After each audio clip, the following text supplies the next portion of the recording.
Good day, students. I hope everyone is having a lovely day.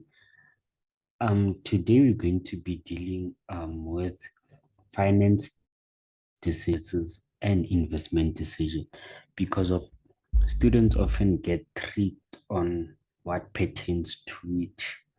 Okay, so as you see, right, an investment decision includes all cash flows associated with the investment, right? So the finance that we took to invest, we don't include it in the investment decision, right? So if we invest in machinery, the wear and tear of that machinery will have to be included in the investment decision.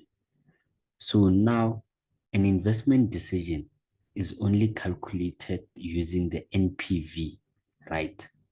And the NPV, we compute it using a WACC, which is adjusted for the risk of the investment only. So don't get confused because of when you calculate a financing decision, you use the NPC, not the NPV, right? Okay. Now let's go on to a financing decision, right? Financing decisions include all cash flows associated with the finance only, right? So if it is a lease, obviously there would be payment. If it is a loan, the interest and the capital repayment, but only the payment portion, right?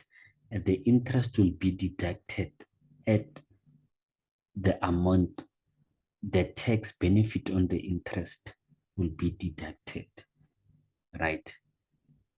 Okay. So now any initial funds received, we ignore. Any cash flows associated with the investment, we ignore, right?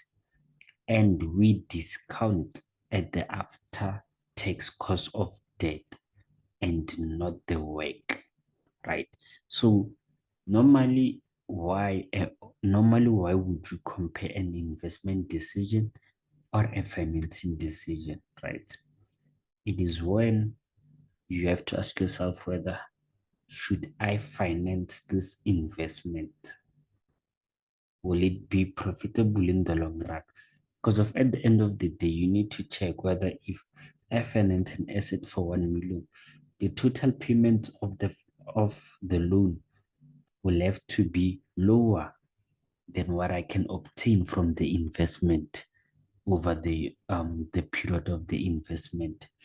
So here I was just highlighting a few things to be aware of in terms of whether to finance, whether to invest, right?